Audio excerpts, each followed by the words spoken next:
Black Cat Lounge is sponsored by Beacon, a home for those who have a passion for filmmaking and the unusual. The Haunted Hiddensdale House. Those who walk there do not walk alone. Paraware, apparel for the action-seeking paranormal investigator. Dragonfly art and soul for all of your magical, metaphysical, and spiritual needs.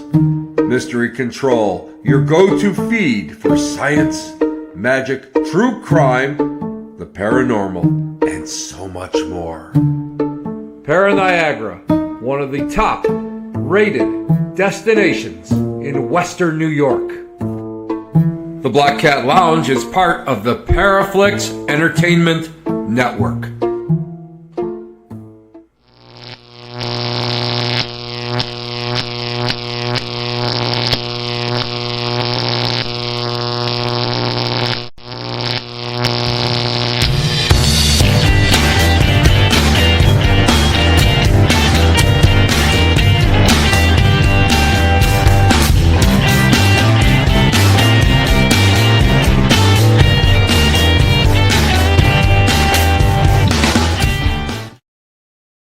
Hey everybody, Tim Shaw here. It's so great for you guys to be coming in.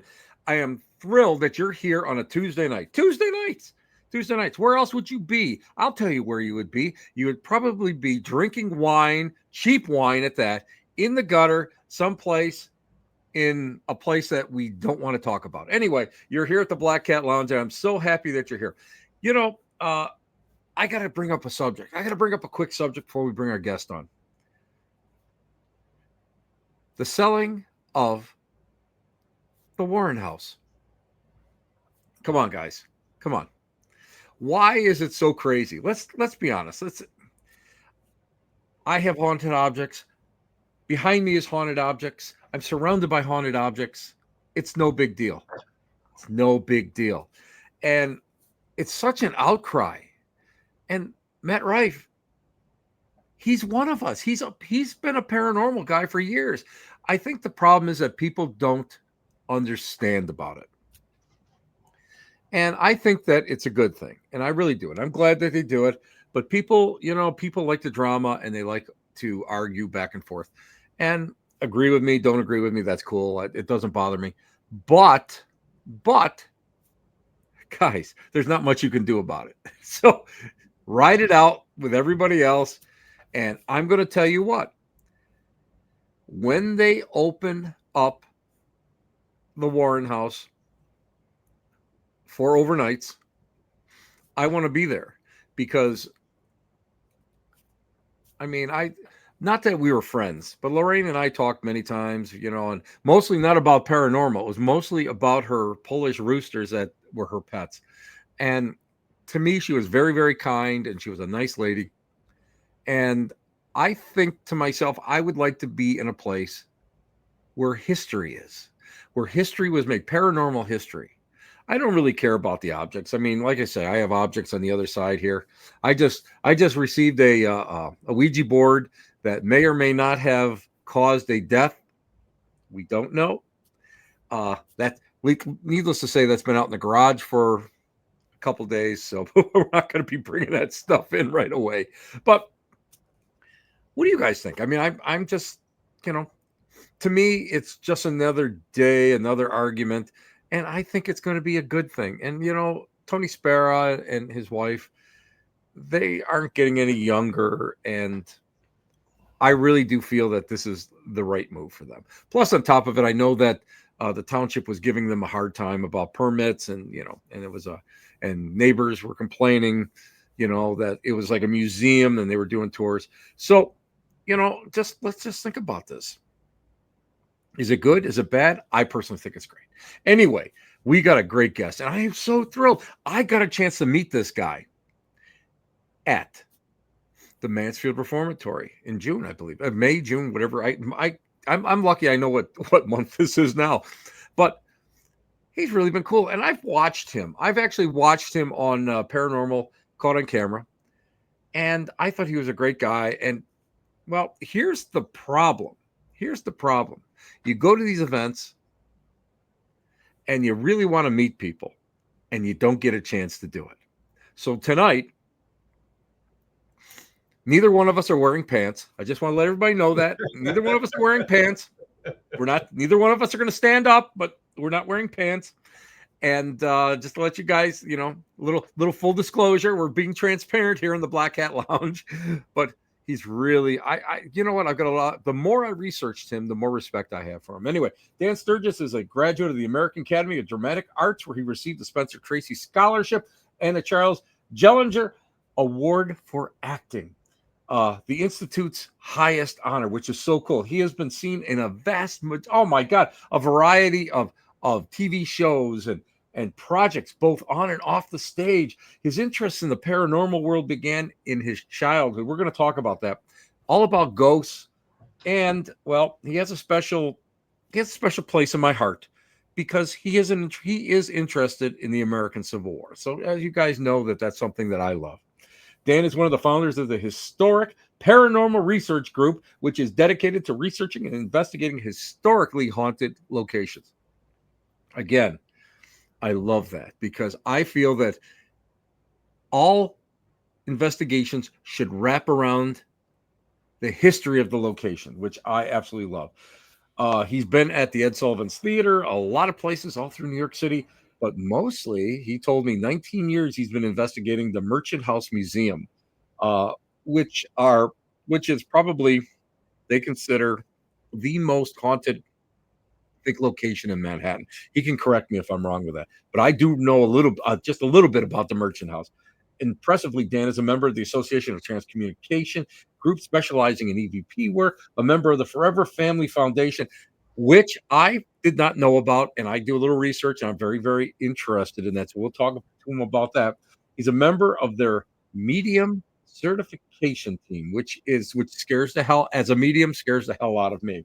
Anyway, he is probably, most importantly, the founder, and this I love, of the Sturges Paranormal Lecture Series that donates all profits to a family in Togo, Africa.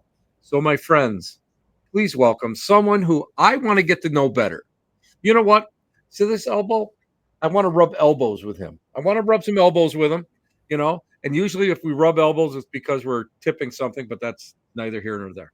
So, ladies and gentlemen, welcome Mr. Dan Sturges to the Black Cat Lounge. Dan, how are you, brother? Tim Shaw, how you doing, sir? You know what? That echoed the entire weekend throughout the cell blocks. That's all I heard from you, and I loved every minute of it. I just started laughing, and somebody said to me, "Goes, do you know him? Why is he abusing you like that?" I said, "Well, you know what? If there's anybody that should be abused in a prison, it's me." Of all things. I know. Hats off to you, Tim. We had never met. You didn't know me really from Adam. I had been following you. I'd watched this show and we'd never met. So every time we saw you, I just yelled your name as loud as I could, Tim Shaw, and you just rolled with it, man. And then we chatted just a little bit, but yeah, you're the coolest, man. You're the coolest. Well, you were just down. You know what hurts? You know what bothers me is that you were just down the row. You were just down the cell block. You were maybe six cells away from me. Mm-hmm. I love that description. And we still didn't get a chance to talk. And it's just like, and it was so busy. And when I took a break, you had a line. And I know you came by a couple times and I had a line. And it's like one of those things where it's like, well, now we've met. And now, you know what? The Titans are meshing together. And if there is an earthquake that's happening in New York State, it's because we are on opposite shores. So we can go. And if the Poconos disappear into the ethers, not our fault. Dan, I got to ask you, I absolutely love backstories. And to me, the reason why somebody gets involved in this insane thing, this field that we get into, I always love to understand why, and I mean, everybody knows, I mean, I have a history with it, and my family's history goes back to the 1880s with spiritualism and that. Yeah. But You seem like a normal. Well, I won't say normal, but you see. Listen. You got the same hairline as me. We both. Right. You know. What brought you into this? I mean, was there like a defining moment that you said, "Oh, I'm really interested in ghosts," or what was it that really sparked that interest? Well, before I was born, my grandmother, who's a little Irish lady from Ireland, she had immigrated here, I think, in like 1909. And before I was born, my grandmother moved in with my parents and my sister, my older sister. So I grew up with grandma. And grandma, her sister went to Scotland. Grandma came to America and her sister went to Scotland. So she would go visit her sister. And grandma, when I was a little boy, would tell me stories about the Loch Ness Monster. And it just blew my mind that there was like a dinosaur swimming around in a lake in Scotland. So, I would go to the library and I would try and find books on the Loch Ness Monster. And I tell you, any book reporter, when I did them in school, was either on the Beatles, Elvis, or the Loch Ness Monster. And all three were worthy of reports. Believe me, I'm much the same. Still are. If I had to do a book report today, it would probably be on the last Elvis book I read. But the Loch Ness Monster books were all in the same row as the ghost books. So I started reading about ghosts, and I got really into that when I was 7, 8, 9, 10, and I kind of just kept it to myself. I didn't tell anybody because I didn't want anybody to think I was weird. And then discovered sports and girls and all that kind of went on the back burner. And when I moved to the city, I went to theater school, and after I graduated and finished school, I got really lucky in the business and was doing a lot of commercials and a lot of theater work, tons and tons of theater work here in New York. And but I would do commercials. And commercials pay great money. And I was a big Civil War guy. And so every time I was doing well in commercials, when I would take my vacation, I'd go to a battlefield.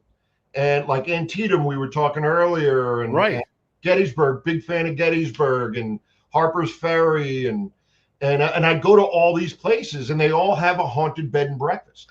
So I would stay in a haunted bed and breakfast. And in Gettysburg, I stayed at the Farnsworth House. And went out one night. I was by myself. I was down there for a week by myself. And I went out one night and came back, and there was a group of guys doing an investigation in the Farnsworth House. I had no idea what they were doing. This is before all the ghost shows, and they wanted to go in my room in the middle of the night with a video camera. And I was like, I got a couple drinks in me. What the hell? And they were the coolest guys. And one was a dentist, one was this businessman, a minister, and they weren't kooky. They were cool. So that's when I discovered that people were doing investigations. And when I got back to New York City, I was searching around for somebody who knew how to do investigations that I could learn from, and ran across a guy, my friend Dom. And if he's watching, hey Dom, and who's watching, my friend Edwin. But we formed a group. Dom had a group. I joined the group, and we just got busy in New York City. It was crazy. And then the ghost shows happened a couple years later, and forget it. We were doing investigations every single weekend. It was getting to be a drag. Actually, it was too much. So I sort of branched off and stopped doing private home investigations with the group, and focused mostly on the Merchants House Museum. So it wasn't a paranormal event that got me into it. It was just meeting some cool people who had a similar interest, and and that's led me, to you, Tim Shaw, you national treasure, you. I've been called a lot of things, but never a national treasure. Believe me, usually by cars driving by, but that's another story for another night. Or you're at the bench press too long. Get off the bench press. Oh, come on. What's wrong with you? Come on. You got to wait. We're waiting for it. That's right. But, it's funny. I know a lot of indie theater people here in the Buffalo, New York area, and we've got a lot of independent films coming on and Yeah, major Buffalo's a films. great town. Oh my Buffalo's a great God, town. it's unbelievable. It's always working. It's all everybody's always working here, doing something. And I got to ask you, being an actor, Mm-hmm. having been really active, still being active in it, what is it? And I got to say, a lot of actors are very interested in the paranormal and the supernatural. Why do you think that is? I'd like to have your opinion on that, because I know my opinion on it, and I've asked 1,000 of them, of the actors out here, why are they, why are you so interested in it? So what do you think the real reason for that is? That's a good question, Tim. Nobody's asked me that question. Why are theater people or artists? I mean, I think it's artists Artists, mostly, yes. and man, you know what? A couple reasons, maybe just off the top of my head. The search, you know, in theater, or when you're acting and you're researching a role, or if you're creating a role, you're constantly searching for you're constantly searching for the soul of the character, and Right. that's kind of what we're doing here. And and also I think number two, um, everybody's into this. Everybody has had an experience or knows somebody close to Mm-hmm. them that's had an experience. Yep, I Everybody. agree. And actors like to tell stories. So if you ask them, hey man, have you ever had a paranormal experience? You're going to get a really long-winded answer. And actors are just open. You're open to communicate with another person, and you're open to things that as an actor you're trained to not close anything off and be open to anything. So for me anyway, it's a lot of times I've been with people who were like, Dan, don't bring up the ghost stuff. I'm like, look, you just sealed the deal now. That's the first thing I'm going to bring up. And It's so true. yeah, I tell you a quick story, Tim. Mm-hmm. I was walking down 40th Street. This was probably, let's say, 10 years ago.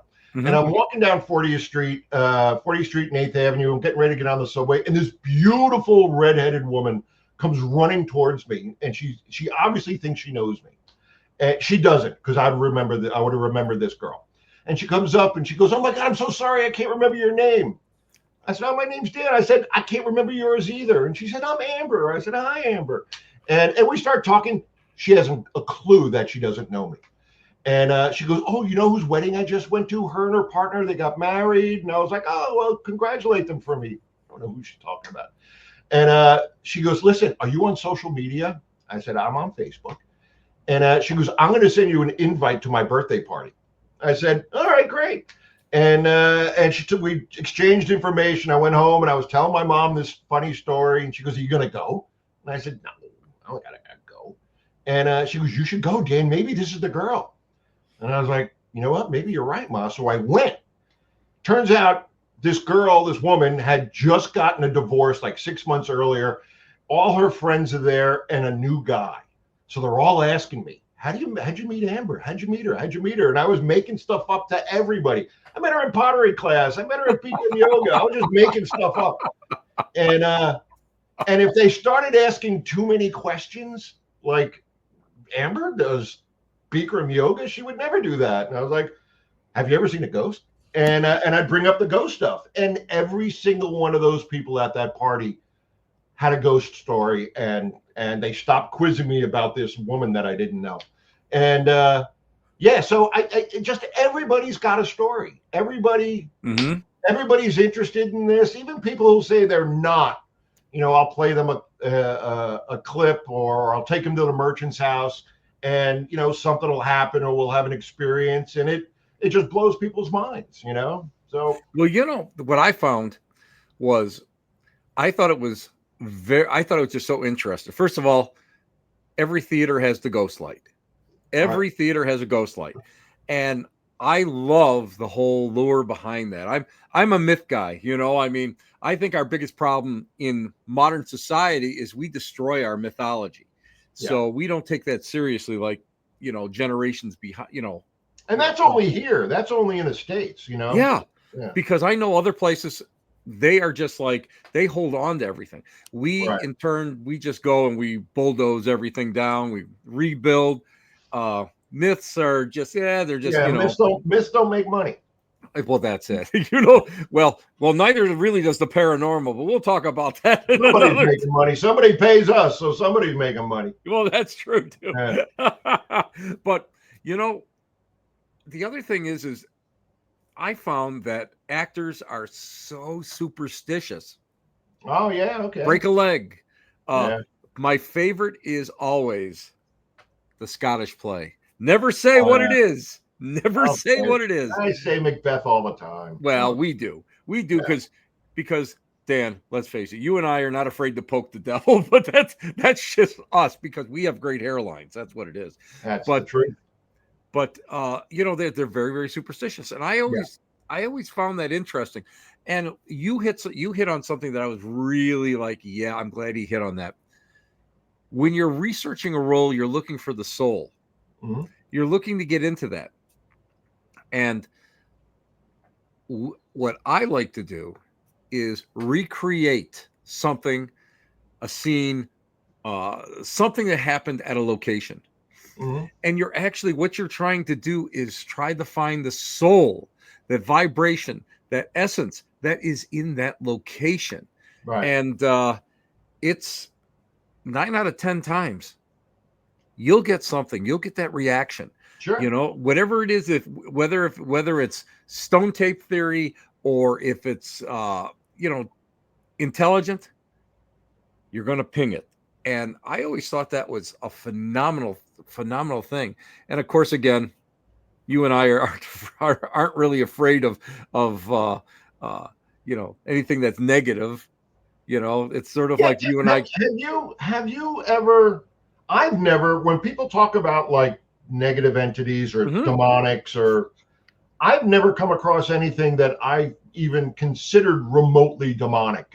And I'm a kind of a Lloyd Auerbach disciple, and Oh, I love Lloyd. I uh, love Lloyd. I got a chance to meet him, and I went to a couple of his lectures, and he is just an amazing human being that I am trying to get on this show, by the way, oh my just to God, let you know. Tim, he's become a very close friend of mine and sort of like a mentor. And he's a better friend to me than I am to him, because I keep telling Lloyd, I'm going to call you this weekend, and then life gets in the way.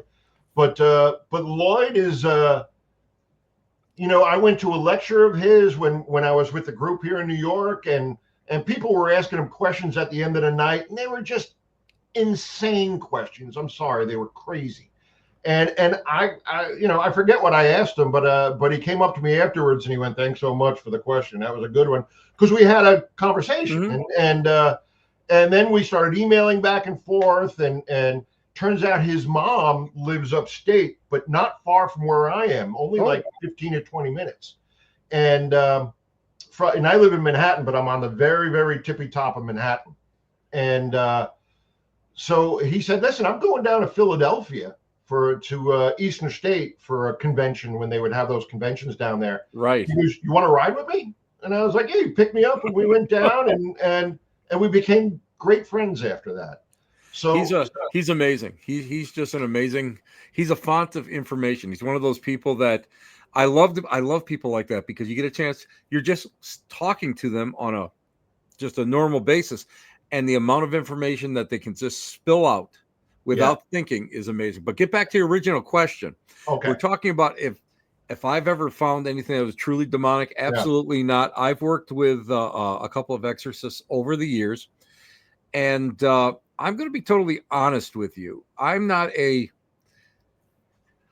my brand of spiritualism does not believe in angels and does not believe in demons. It's yeah, vibrations, it's higher vibrations, lower vibrations. yeah, If a person was an asshole here on earth, there's a good chance that he's going to be an asshole vibration on the other side. I have said that verbatim, Tim. Verbatim. So yeah, so no, I think a lot of it is well, let's face it, the devil is not in the original Bibles. When you start thinking about it, when it was brought up, I forget the century it was brought up in, but it was brought up to go and be part of to control the masses, and it really became a control object, of course, with so many of through the auspices of different popes and different Right. people like that. Now, yeah, bad spirits, good spirits, absolutely. Cantankerous spirits. Dan, I've been last year I got knocked to the ground for the very first time in my life. Wow. Was that a demon? No way. It wasn't a freaking demon. But what the problem is people personify this stuff. And I've often said to people, listen, why are you calling this energy, this negative, a demon or Satan or Lucifer or whatever? Why are you doing that? Why are you giving it a name? If you're on a farm, you're raising a pig to get slaughtered in the fall so you can have meat in the winter, you're not going to call him Edgar. You're not, Right. he's not going to be your friend. He's meat. That's what he is. Yeah. And to me, it's the exact same thing. Why are you going to do that? Why are you going to give whatever it is your power?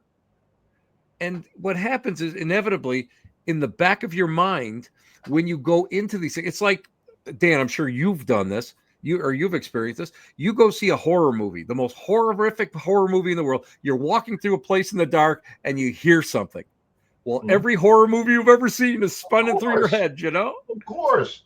Why would you know what? Why give it power? Because if you want to go and effectively deal with it, Right. don't give it, don't personify it. Do not give it a name, and I mean, let me ask you. I think it's also smart, in paranormal investigation, is to keep religion out of it. Oh my God, yes. Oh my God, you just said a mouthful. Yeah, we're collecting data. We're not there to judge, and we're not there to make any like concrete statements and say you've got a demon. I've gone into places to do an investigation, and they said, "Oh my God, we've got demons." No, you don't. But because the three other groups that gone in there before are my God, yes, shows that talk about demons, and I get that. People gotta tune back in, so you gotta make it interesting. But leave religion out of it because you're dealing with people. You're dealing with people. Well, that's exactly the problem. 9/10 of the problems when you start working with a negative case, and you know it to yourself. You walk into a place that has had other people in it. Now it's contaminated. Yeah, it's contaminated. And how are you going to re-educate someone who is already scared? Right. How are you going to be able to go and say, listen, this is the way it kind of works. And if you do A, B, and C, it's going to lessen and you're going to be able, not when they're afraid of a demon or some kind of a devil or something that's so negative. And I'm not saying that there isn't negative stuff out there, but I'm saying that, it's not absolute. See, when you say demon, it's an absolute. It's like there's God and a demon. I was looking for, right? Yeah. And it's like, no, absolutely not. Absolutely not. And the other thing is religion. Well, let's put it this way. Religion sells a lot of the paranormal shows out there. You know it as well as I do. And people are looking for that demon. People want the host to be possessed every episode, Sure. and a guy like me, and I know a guy like you are sitting there going, oh my God, no, this is not the way it works, Yeah. But like in off the TV, I think it's dangerous to tell people that because who knows what's going to happen if you tell like an uber religious family that, hey, your daughter's possessed by the devil. Who the hell knows what they're going to do to her? Exactly. I mean, people are afraid of things they don't understand, and so you get an uber religious person who thinks, oh my God, I got to kill the demon so my daughter can survive, and suddenly you're in a world of trouble. how many cases have you heard or you've researched? Now I know you've of all people have done your homework the same way I have. Mhm. How many cases have you heard where someone, and it happens here in the United States, that they've killed their child or relative, they've killed them Yeah. because of a demon Right. that's possessed them, or they've starved them to death, Yeah. or they've locked them up in an attic for X amount of years because they were negative or because whatever. And you have to be able to go, and you have to have some kind of clarity and some kind of common sense with this. Right. And that's, I think, the biggest problem that we're running into today. And listen, we're both part of the machine. You and I were part of the machine, Yeah. but I think you and I try to go and bring a little sensibility into the machine rather than everything going and playing into what the people want. Now, listen, the movie of the week, that's one thing because I know it's entertainment, it's fantasy. Yeah. The problem comes in with reality TV is all of a sudden, because it's reality TV, everybody believes it's 100% real. And Right. now your words have thought, have meaning. Your words have vibrations. People pick that up. It's that's as a medium myself, and as somebody that's on the board for medium certification, the principle behind it is that what you say can imprint on another person in a negative way. And you Yeah. have to be Power of suggestion is so strong. So exactly, strong. exactly. So now let me ask you this. Okay, we're on that topic. You walk into a place, Dan, I have a demon. And we're not talking about what I had for dinner today. I had a demon. How would you approach talking to that person and kind of talking them down that it's not just, you know, Yeah. something that's in their basement or in their living in their crawl space, just waiting to pounce. All right. Well, if I walked into a place and somebody told me that they had a demon, I would say, then why'd you ask me to come then? Because if you already figured it out, you don't need me, Yep, yep. and then also, if you've got a demon in your house, why would you invite somebody over? I would try and keep people away. But I would listen to them. Of course, I wouldn't want to shame them or make them feel bad Right, about themselves right, because they're already right, correct. they're already hurting. But I would just, I would explain to them my vibe and what I'm doing and why I think it probably isn't a demon. I mean, I don't know. Ultimately, people see us on TV and they figure you're an expert. Ultimately, nobody knows. Nobody knows, and Exactly. we can all have our opinion. And I, like you said earlier, I've been doing the Merchant's House for 19 years, and I've had so Amazing. many experiences Amazing. there and collected so much data. And I'm working with a gentleman now, Dr. Lee, and this woman Matilda. And Dr. Lee he's a neuroscientist, and he's building single photon cameras, and he's amazing. I love But that. yeah. I mean, Yeah, he's that's building cool. stuff specific for specific rooms in the house. But oh man, I went off on a tangent. Sorry, Tim. What would I say if somebody thought I had a demon? I would just try to explain to them that odds are it's not. And let's look for, you got to go in with a level head. It's the most important piece of equipment you can have. And I would go in and try and not convince them, but show them that they're safe and that they don't need to worry about what they're worrying about. You Exactly. can be freaked out by you can cause poltergeist activity because you're freaked out about an apparitional haunting or an intelligent haunting. you know Mm-hmm. and Lloyd and I did something in California where there was place memory haunting, there was or residual, there was poltergeist phenomena going on, and there was an intelligent haunting happening in the same house all at the same time. And the house was built in the late 90s, 1990s, so it wasn't an old house. Right. But but I can understand people, believing somebody of authority coming in and saying, yes, you have a demon. So, well, you know what? I saw him on a morning show around a Halloween time. So he must be right. Meanwhile, this guy's just watching the ghost shows and picking up stuff, and saying the buzzwords.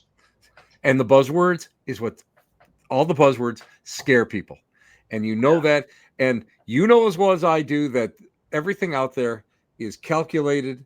Everything out there is you're filmed to pop and you're filmed to thrill. And that's a lot of it. And if people, I learned that just by doing so many of the little cameos that I've done. And it's like all you see, I get filmed for like 4 to 6 hours, and you get a chance to see maybe on a good day 12 minutes. Maybe. So, maybe. And usually they'll see me jump because one of the crew came out of a room that in the dark and they jump back, and of course they don't show that. They don't show the guy coming out. They just show no. That's the fun of it. Hey, our guest today is the amazing, the effervescent, the iridescent Dan Sturges. And effervescent. Yeah. Come on, man. I gotta listen. You're just glowing to me today. I just love this. We get listen. I don't want Dave Schrader to think I'm cheating on him, but holy cow, I think we're life partners, man. I think we're life partners. We're in the same wavelength, Tim. I think so, and that's what's scary. At least we're in the same state. That's the way it is. You know what? I got to ask you about the foundation. Tell us about the Forever Family Foundation. That I had never heard about it. So of course, yours truly. I'm doing my due diligence, Dan. I went. I checked the website out, and I found that fascinating. Tell everybody about that, because I think that's something that more people should really get involved in. Yeah. And when you will have Lloyd on, and because he's super generous with his time, and shoot him an email. I'll give you his email address. Tell him you got it from Dan. I'll shoot him an email. Beautiful. Thank you. And Lloyd is I believe the acting president right now. But Forever Family Foundation, I'm kind of in the doghouse with the Forever Family Foundation at the moment. But they are amazing people. Amazing. It was started by Bob and Fran Ginsberg, husband and wife, on Long Island. And they started it, I believe it was shortly after, unfortunately, their family member passed away unexpectedly. And I don't want to give out their business. But Fran has now passed away a couple of years ago, and Bob has moved to Florida.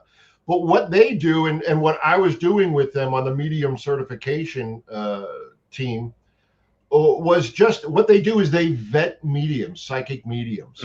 And it's not something that, I have a great friend of mine, Richard Scholler, who's really, really gifted. Do you know him? I know him, and I have seen him do transfiguration. Yeah. And I had seen transfiguration as a kid, and I always thought it was fake until I saw him work. And he took my breath away with what he could do with transfiguration. I've never seen anything. He's an amazing guy. Yes, he's an amazing friend. We try and have dinner once a month here in the city because he also lives out on Long Island. But I had mentioned it to him about getting, you should get certified by the Forever Family Foundation, and he doesn't want to do that.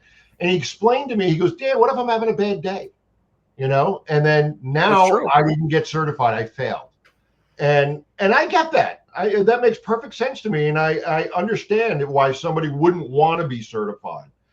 But I think Bob and Fran set this up because, a lot of people go to the psychic mediums, and there are more psychos than psychics out there. I agree. I agree wholeheartedly. Yep. Not everybody has that gift. I think everybody's got it to an extent, but not like Richard or yourself or some of the other people that I've met. Not a lot of people, but Richard, and you think about it and you go, you know what? Yeah, that's a red flag for me when a medium tells me, oh, I'm like 95%, I'm 98%. Bullshit, you're not. You're not. Hit the road, kid. Hit the Yeah, road. you're not. You know, You ain't special. Hit the road. Michael Jordan missed more shots than he made, and Yeah. he's the greatest basketball player in the world. You know, I think he shot like 40%. You know, below average, but he's the greatest because he is. And so I can understand why a medium wouldn't want to be certified. But what Forever Family Foundation does is it gives people a place to go to find a medium that is not going to take advantage of you. Right. And I think that's really, really important, because somebody who's grieving and goes to a medium and says, "Oh my God," and they do a cold reading on them. And you know, Bob Ginsburg did a cold reading on me and got my dad's first name. And isn't that amazing? Now, you know what? I was lucky because I was brought up in an age with cold reading where there were a lot of frauds. I've seen some of the most miraculous mediums that I couldn't fill their shoes if I tried, but I saw a boatload of frauds. And I mean, I can cold read. I'll go out there and I teach my students, you know, listen, this is what you don't want to do. This is how you do things. Right. And you know, you've got to be so careful with it. But the other thing, you hit it right on the right. You hit something that right on the money. When people are grieving, they're vulnerable. That is when people, these opportunists, these vultures, come out of the woodwork, and they will go and take you for a ride. I used to work for a radio psychic many years ago, and people would be like calling her all the time, and she'd be charging this and stringing people along. That's unethical. You know, Dan, I had a what I call a crisis reading at Mansfield. Right. I don't want to go into it, but it was a crisis reading. I won't charge a person for a crisis reading. Right. I won't charge that. There's you know what? There's a time and a place. Yeah. And you've got to be able to have that ethics. Yeah. And that's something that a lot of people don't have. And, you know, when I was a kid, I had this old guy that I'm probably older than he was at the time. And he looked at me one time and he said, "Hey kid, this is not to be your life. This is to be an addition to your life," meaning mediumship and the religion and the spirituality. Get a job in the real world. Be part of the real world. Right. And then bring this in to go and really fill that void that you needed. Yeah. And I have such a disdain for people that say to me, "Well, I quit my job because I want to be a full-time psychic." And it's like, that to me almost makes you want to puke. Or or like you said, they tout, "I have a 98% validation rate." Nice for you. Good for you. What did you read? 2 people, you know, and you got lucky on one. Yeah, because you took a mediumship course at Flamel College, and you know. exactly, you know. So yeah, I agree 100%. Now, you know what? I want to ask you this. Now, you've done a lot of EVP work, correct? Yeah. What to you constitutes? And this is something that a lot of people. This is a kind of a hot topic. What constitutes? Oh my God, Tim, I lost you.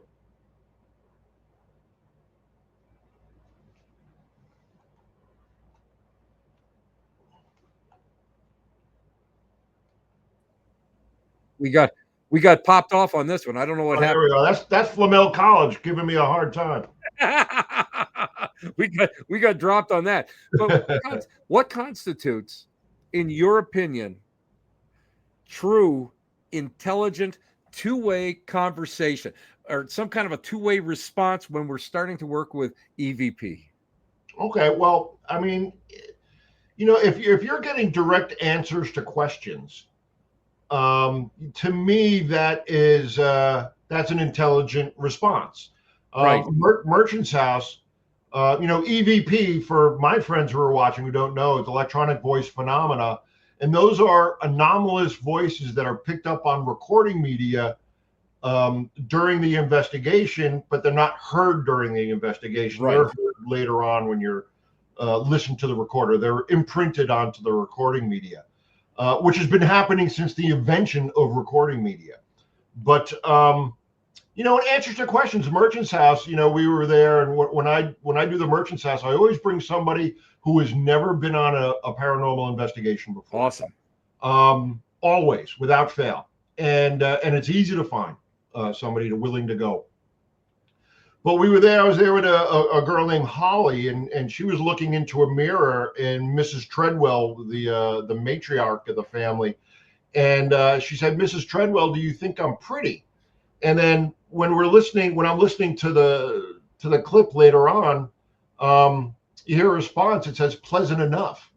And on the same That's night, great. in Mr. Treadwell's room, same night, probably 5 minutes later, Holly again in Mr. Treadwell's room. They're separated by a hallway because husband and wife didn't sleep in the same room.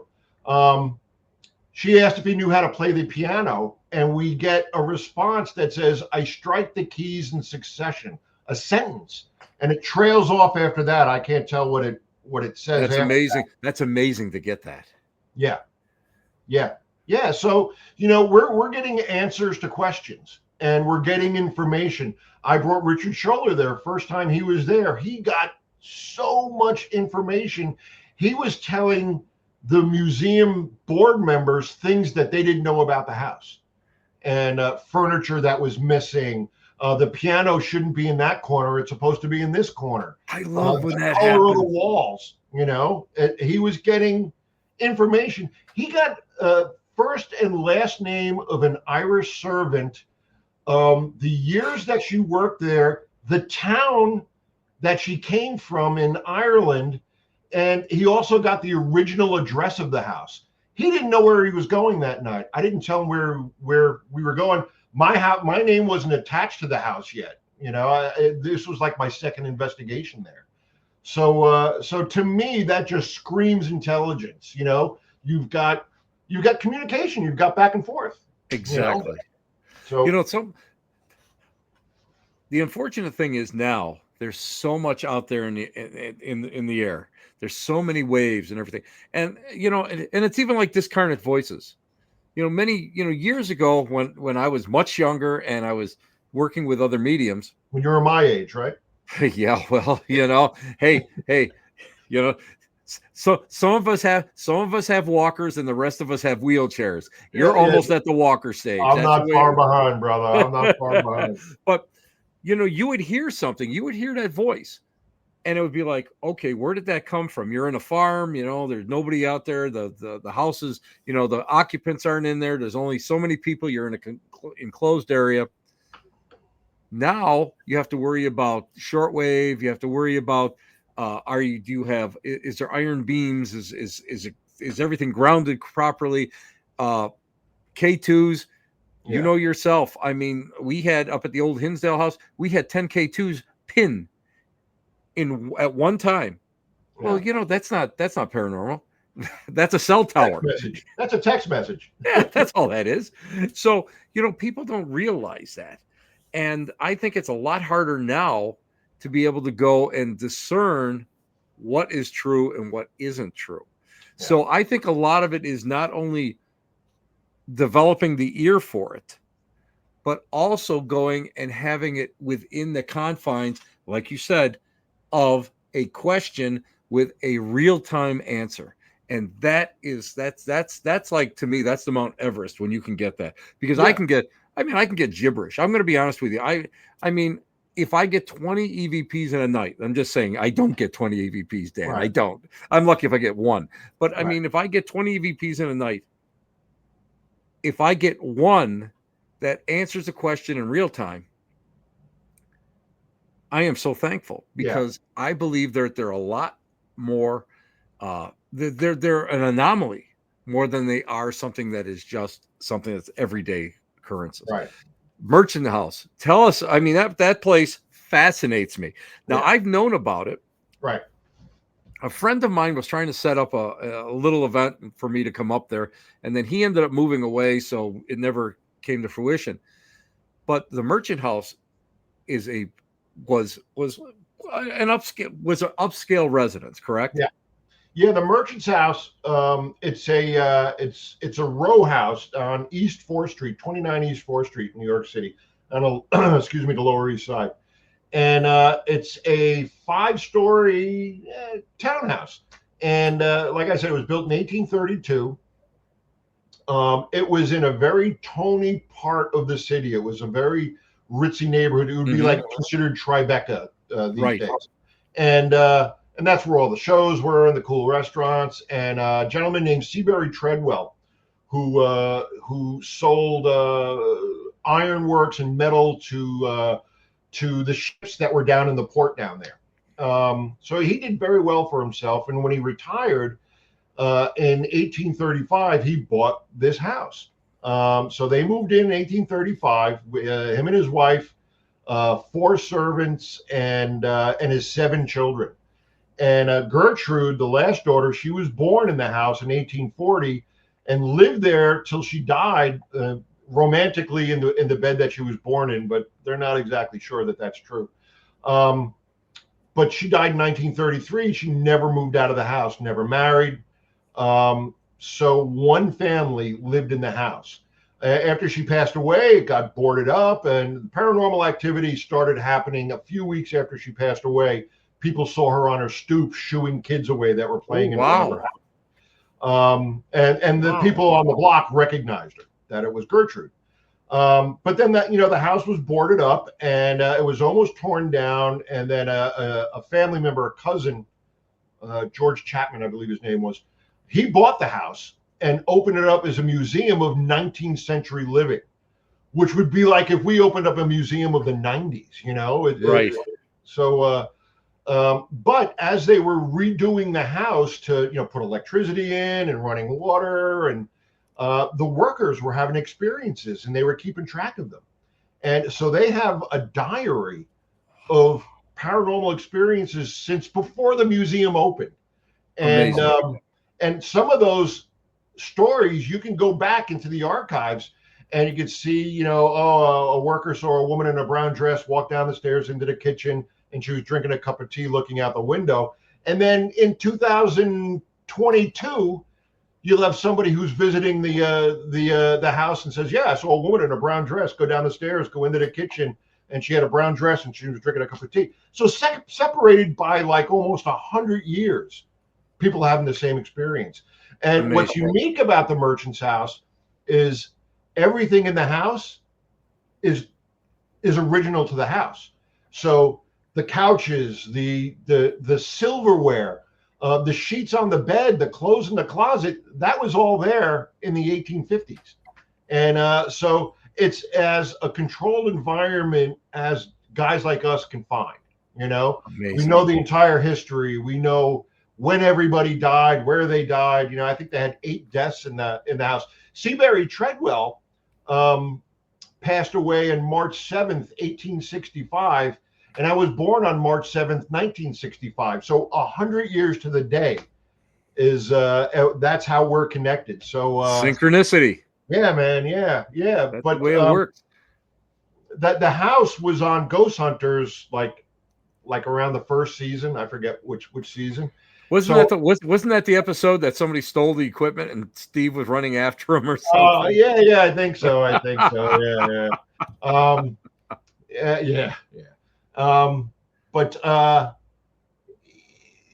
after that episode aired, they were getting, because everybody with an internet connection had a paranormal group at that time, 2005, 2006. Yeah. And they got thousands and thousands of letters. And I waited like a year, and I was sending some stuff out because I was bored, and they responded. I sent them an email, and it just, the right person read it at the right time and invited me in, and that was 19 years ago. Wow, that's amazing. That's amazing. Hey, we're running out of time already. I'm just going to let you know that. It's like, how did that happen? Hey, because you're a fascinating individual, and I'm effervescent, Tim Shaw. Yes, you are. Yes, you are, Dan Sturges. You are. You are just like. I should have sunglasses on with you. That's what it is. You're so bright. You're so bright. That's what it is. That's just the shine. That's the shine. Right yeah. Well, I know that feeling too well. Hey, tell everybody. Well, let me just throw this up here because this is important. This is your website. Tell everybody all about where they can find you, where they can contact you. But you know what? Do you have a little teaser about Paranormal Caught on Camera? Did they renew you guys up for another season, or what's going on? We just finished I think airing is season 9. We just finished shooting that like 2 weeks ago. I finished, and we're waiting to hear back about a season 10. Now I believe it's an inexpensive show to produce. Mm-hmm. So because it's viewer submissions and there's no Yeah. location. So I'm confident, fingers crossed, that we'll get a 10th season. But the season 9, I believe, is airing already. I don't have cable. I've seen one episode of the show, Tim, and I wasn't on. I don't feel so bad. Yeah, It's so funny. I had Aaron Sagers on last week, and we were Aaron, talking, and Aaron coolest and guy I, ever. we started laughing because it's like, well, did you see? Did you see? And it's like the two of us look at each other like, well, not really. Well, I heard about this, or I caught the episode because X, Y, and Z told me something happened. And Right. it's like the two of us become. I feel like we're idiot savants when it comes to paranormal TV now. We're all part of it, but You- yet sometimes we are not part of it. We kind of divorce ourselves up. But what do you got going on, man? Listen, you are such a multi-talented, multifaceted Renaissance man yeah. that I'm just like amazed at your credentials and everything that you do. So what else are you up to? Well, I am just dipping my toe into doing these conventions and I met Kathy and Gary through Brian Kano, Mm-hmm. and they were nice enough to invite me to the Parapsychon in May. I don't do a lot of these because I'm busy and not to sound pat myself on the back, but You got a I've life. got a You decent. I've got a tell decent. tell What's tell that? them the truth. You got a life. You got a life. I got no. I've got a nice job that pays me well, and Mm-hmm. they could pay me more, but if anybody's watching, but so the conventions, I don't want to take somebody's spot, But you're deserving. I'm and not, Dan. Don't even go there with me, uh, because you have a lot to say, you have a lot to share, and I think it's so important that we get new, fresh faces back into it. Because yeah, you know what, people buy tickets for the established TV people, yeah, but you get somebody like yourself in there that has never been there, and you get a chance to go and talk to you. You get a chance to hear you at a lecture, and yeah, you're on a hit show. It's great. well, New I blood. tell you, I would also, again, I would feel funny. I feel funny when I get asked to do these things because Lloyd should be doing them. You know, Lloyd's not on a show, so it's hard for him to get booked when he's the first person people should call. I agree. I Number agree. one. Number You one. know, I well, was. I don't know if you saw my table, and I only had like 4 books and a picture because I don't have the merch, and so neither. I've been doing this for a few years, and I don't have merch. Gary's like, oh, you'll have a table, and I'm like, a table. So I called Lloyd. I go, Lloyd, could you send like 40 books over to Ohio State Reformatory so I have something to sell? And yeah, so yeah. I mean, of course, I'm looking forward to going back there next May, and we'll hang and maybe I'll have some T-shirts. But yeah, I would so love to do that because it was great meeting you and Dave Schrader and Aaron. God, Aaron's the coolest. Aaron and I sat in a bar for about 3 hours at an airport and got trashed and had a great time. Aaron and I go back almost probably 15 years, Wow. 20 years, something. And when we both were associated, like he'd come up to the Iron Island Museum here in Buffalo, New York, and I was a volunteer there at the time, so that's where I first met him. And he was Right. just starting out with his paranormal pop culture, paranormal Right. paparazzi, and it was always great. But I mean, it's fun to do. I'm going to be totally honest with you. The events are great. Okay, they're fun. I Yeah. get a chance to get out there and do my thing. I get a chance to get out there. but it's the kissing, it's shaking hands, kissing babies, Mhm. being able to go and talk to people. I never worry about making money. I never worry about a lot of that. Give me a hotel room that doesn't have bed bugs, and I am so happy. I am just very, very happy about that. I'm honored because, Dan, I'm like you. I had a day job, and it's like it's an honor just to be asked to be. Yeah. I think to myself, why do you want a schmuck like me at your event? I'm not special. You got all these, you can bring all these other people in. And somebody explained it to me once, Dan. You ready for this? Ready. Tim, you're available and you work cheap. There you go. Hey, come in. I'll see you at the next one. That's it. That's it, Dan. That's the way it goes. Dan, hang so I can go and I can thank you properly off the air. Yeah, And I yeah. want to, it was so great to be able to finally sit here and just chew the fat with you and pick your mind on some things. And I know that everybody enjoyed it. And I have to tell you that, you don't give me this shit that you ain't got nothing to say, because you got a lot of shit to say, man. And it's good and people need to hear it. So Yeah, I thank you appreciate so that, much. Tim. Coming from you, that's a major compliment, That's all right. and I appreciate Listen. You can buy me. You can buy me some French fries at the next year Oh outside my the God! Did prison. you try the taco in a bag Oh my God, that was deadly. That was so good. and a That blooming onion? What the hell, well, man? I like blooming onions, but did you Yeah, see the size of the fries that you got? That big. Can I have a medium fry? It was this big. yeah, It's yeah, like yeah. No, 12 those people those could eat those out of it. food trucks are amazing. They were It amazing. was great. Thanks a lot. Now I'm hungry. Okay, I'm starving. hang back a couple minutes. I got a chocolate chip cookie ready to go right afterwards, Oh, baby. thanks. Now I want something sweet. There you go. I'm gonna blame you next time I get on the scale. Okay, hang back, Dan. Thank you so much. I Yeah, you appreciate got it. it. Thanks everybody for watching. Thank you. Dan is great. And it's the first time we've actually got a chance to talk and chew the fat and be able to go and just relax and just, get to know each other. And that's the problem with going to events. I'm there and we're working and we don't get a chance, a lot of times, like myself, I get tired. I'm old, okay? I'm old.